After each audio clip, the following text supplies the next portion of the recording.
You have the opportunity to interrogate some American prisoners of war. Did I? In Japan, when you were in Tokyo? Well, yes, I had the opportunity, but I didn't necessarily do it. What we did was divide the trial into phases. The phase which I was in charge of, or ostensibly in charge of, actually nobody was in charge of much of anything except the committee which dealt with putting them all together. I guess you'd call them the executive committee. They put this all together into a jigsaw puzzle that made sense of some kind or another to whoever was doing it, at least. Mine became the first phase after the documentary phase. The documents went in, they had no life in terms of themselves, with no speaking person except someone interpreting, telling you what the documents were and what they were about. Mine had life in it, that is to say, totally a matter of evidence adduced through witnesses and with witnesses. Preparation of Japanese Opinion is the title which I used, and the one which was ultimately given to it, I think more officially, is Critical Period in Japan. Became what I refer to as the #1 phase, with witnesses.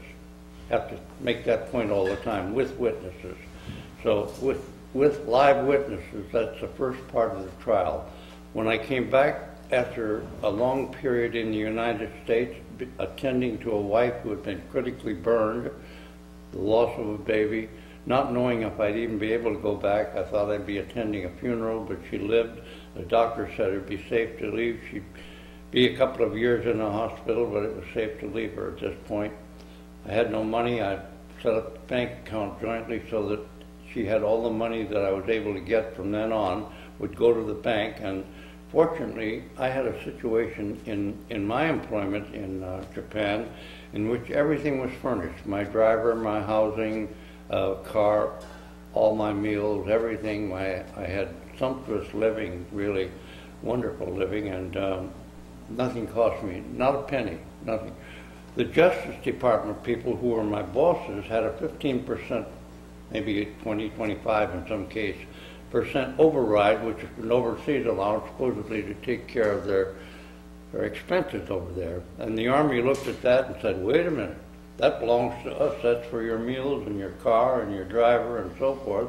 And they took that 15, 20, or 25% right off the top immediately. So these guys were all less paid than I was. I'm one of the lesser pickers in the thing, but to my good advantage, I had 25% more right off the top immediately there that they didn't charge me a penny. If I went to the PX, I got my chewing gum, my chewing tobacco, or my cigarettes, or whatever I wanted, free. Nothing cost me. Meals cost nothing. I mean, laundry, everything taken care of. They were paying for theirs. Mine, nothing. You're one of ours. You're a colonel. That made me a colonel immediately, and I was glad to be one. So that's the way it was from the standpoint of easy living, if that can be called such. Now, my wife was in the critical condition back home. All I wanted was to get there, get it over with, get home, and have, if I could, the remnants of a law practice, if I had any left, go back into it and hopefully make a living and keep my family together from then on. But when I got back, the doctor said she'll be at least 2 more years in the hospital. Well, we had a little money that she had saved from the amount that I was sending home, or was going home. So I called the Pentagon and I said, have you got something I can do? And they very kindly said, well, I don't know if Telford Taylor would want you at Nuremberg, but you might go there, and certainly you can find something to do over there in the War Crimes Program someplace with your experience. So I had all my recommendatory letters going from Tokyo. The Chief Justice has written a letter, and the Chief Prosecutor, and all the assistant prosecutors from all around the world saying this guy is pretty good, or he's pretty bad, or whatever they said, and had all that going ahead of me to Europe. So I met with Telford Taylor on New Year's Eve. I had to go. We had no money. It was all drifting out, medical expenses and so on. And I needed a salary. I needed it desperately. And they said they could put me on at the same cost if I was taken on at Nuremberg. Well, I arrived at Nuremberg New Year's Eve of 1946, going into 47. And I met with Telford Taylor. I guess we were there talking together at the Grand Hotel when the bells all rang for midnight. And he was saying to me, I don't want you. And I could understand why he didn't want me. He didn't want anyone coming from Tokyo who'd been in, I guess you'd say, a sort of a starring position and rule over there, who comes over to Nuremberg and steals any of his thunder because he's got the thing all mapped. I thought from when he told me that he had done a magnificent job. I would say this from now on, wonderful job, much better than the original Nuremberg trial because he set these things up categorically, like the doctor's trials, the medical assistants over here, and the concentration guard and so forth. Although through these various 12 categories, there was a 13th. Lauterbacher, who's been mentioned here in this film, was the 13th person who would have been tried at Nuremberg, but a lot of things intervened, but I'll be telling you about if you're interested along the line, and what happened that I tried and defended the 13th case. But Taylor didn't want me. He didn't want me there in any guise either, and I really didn't want to be there. I wanted to do what I was being paid for and go home. I needed a salary. That was what I was interested in at that point. So when he said, no, I don't want you here, I had to go looking for a job, and there were various big concentration camp cases being tried, and they were getting a lot of attention. There was Buchenwald and Mauthausen and Belsen and so forth, all around the European area that the Nazis had taken. And so I just looked at some of those trials, and I said, sure, I'll prosecute them. That's what they wanted me to do at first. So I prosecuted a number of them successfully and sent a lot of people off to the future world. And then finally I began to see some of the trials coming up that looked like they had more merit in for defense, and I asked to defend some of those, and I began to defend. Well, I always enjoyed defending cases anyhow, and so I successfully defended quite a few cases, and I was winding up all of my work in the Dachau, Munich area, where all the concentration camp cases were being tried there, that the Americans tried. And Nuremberg had become unilateral under Telford Taylor. What do I mean by that? Because the judges were all American.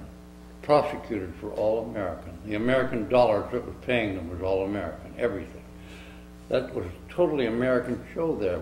The Russians had gone home, the British had gone home, the French had gone home. It was no longer an international tribunal. It was singly has been international court building. That's what it added up to, and it was a historical thing. Telford Taylor's taken it over, and I think with Jackson's advice, Jackson had an agenda on this thing, I'm convinced, and I guess some of those of you who are writing about Jackson and his background may come upon something to either sustain my views or reject them on this. I don't know, but I hope you'll find that Jackson himself had an agenda in which he had planned a certain kind of internationalism as the future for the court, the Supreme Court. In other words, begin to consider certain types of cases as national cases that really should have been only considered international and not even fooled with by the U.S. Supreme Court. Because you fool with our law, you're fooling with what we have and what we've taken a lifetime building up. The wonderful system of justice we have, it'd be hard to replace.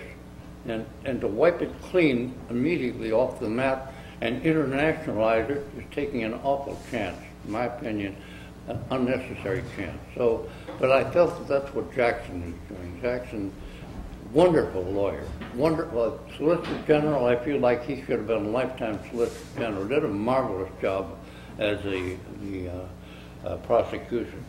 Anyhow, now we have him in this new role in which he has either elected to go, or the President Roosevelt has asked him to do it. And I suspect it was Roosevelt, because he and Roosevelt could see pretty much eye to eye, and they were friendly. And so with Roosevelt's acquiescence, he went and became the American Chief Justice at Nuremberg, as we all know. Joined by the other Chief Justices, so that it was truly an international court. But he had in his mind apparently an agenda. I'm speculating here. I'll try to always tell you when I'm speculating. I'm speculating that what he was doing, he picked up Telford Taylor, who was a magnificent professor at Columbia. Last time I saw him, he was still alive and still at Columbia. And I always admired him. Can't say I liked him because we didn't have similar views in the law. But Telford Taylor was a magnificent professor and had a glorious idea of his own about how the world should be run, I guess, in the judicial system. He was a colonel on Jackson's staff, on loan to Jackson as one of the military advisors and assistants, and a very competent one. Jackson, I think, again I'm speculating, I think Jackson took to Telford Taylor in a very special way in terms of the law and their own kind of comprehension of what the law should be if it wasn't already. So that Telford Taylor did what he did, and I thought a magnificent way in setting up these 12 trials. Each one of them could stand alone. There was no question about it, either nationally or internationally, but you had to argue a great deal to make them international. They were naturally natural because the judge was an American, the prosecutor was an American, the American dollars were American. So there was no difficulty in calling them national American trials, war crimes trials, that's fine. But the minute you internationalize the thing, you get into deep water, and there's where I guess Jackson and Telford Taylor and I depart. And that pretty much outlines my views. I'm of the opinion that we shouldn't have. By the way, the Supreme Court has ruled me wrong on this. I mean, when you look at what's happened along the line, we have more and more internationalized these trials, endangering and overshadowing what's up to come for the future. And I'm looking ahead and saying, my God, where are we going with this, and what's the country going to be like under that system? Well, I don't know. I'm speculating. You get to a speculative point, you have to. Somebody has to do a little speculating about what's going to happen at the end, or you never know what you expect under your law. Well, that's the difference between me and what has gone before me, and is, in a manner of speaking, proven me, you might say, proven me at least not in sync with what's happened. And I don't think they ever said that I was wrong, but they would certainly say that I'm not in line with the times. And so there we are. Anyhow, any questions on that part of the thing?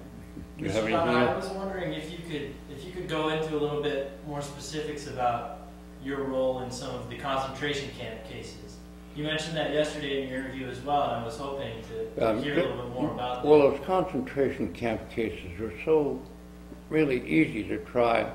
They had a concept they were using at Dachau. Dachau was the site of all the American concentration camp cases. They were all being tried there. I guess primarily because of the nature of Dachau itself. I lived in Dachau for a while. A terrible place to live. I finally decided to give up and not stay any longer, not try any more cases. They were making me kind of sick for a good look at an old-fashioned murder case back home. You know, where things were cut and dried, and you knew what the lines of demarcation were, and there was none of this nonsense about killing people for their tattoo and all that sort of thing. All these odd things they were sickening. People were sick that you were trying. They were just, where did this all come from? And whoever managed to get a hold of a country with that concept going on. Anyhow, the concentration camp cases were such a messy sort of thing, that people doing the messy things to other human beings, and they were so easy to prosecute. You know, all you had to do was to establish a certain number of things, including the presence of the individual at a given place, and that certain things had happened under the aegis of the administration of that particular place at that particular moment, whether it was Dachau or Belsen, or all the concentration camp cases involving our interest were all tried in Dachau. That's the site of the trial only. But what we were trying were cases that were tried all over Austria, all over Germany, wherever the concentration camp might be. Any other questions about those camps, I mean? So the defendants that you were prosecuting from the concentration camps, they were all American prisoners? Oh, no. Were they if I defended, they might have been. But anyhow, no, go ahead. No, the prisoners, they were all held by the Americans, or were they also, like at the IMT, were they also held by Russians and British and We French? we interchanged prisoners to a large extent. If they wanted someone bad enough that they wanted to keep them, not let us have them, and they'd ignore our extradition requests. We had a lot of people we asked the Russians for. We had no difficulty interchanging with the British and French. We did with the Russians. The Russians frequently would deny having them, or if they had them and didn't deny having them, at least they wouldn't give us any information about it. It wouldn't be cooperative at all. Did you often trade prisoners?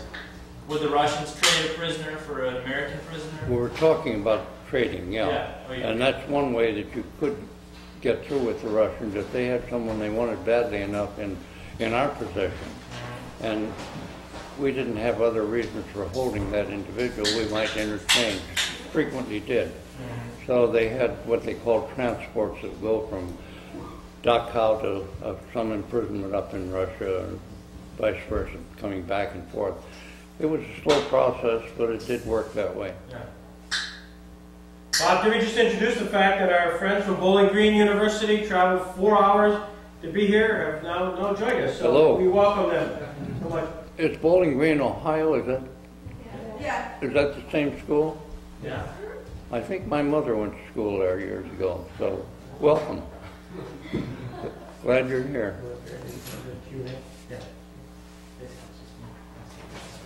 Bob, why don't you, for the purposes of Bowling Green, I'll do a little brief introduction.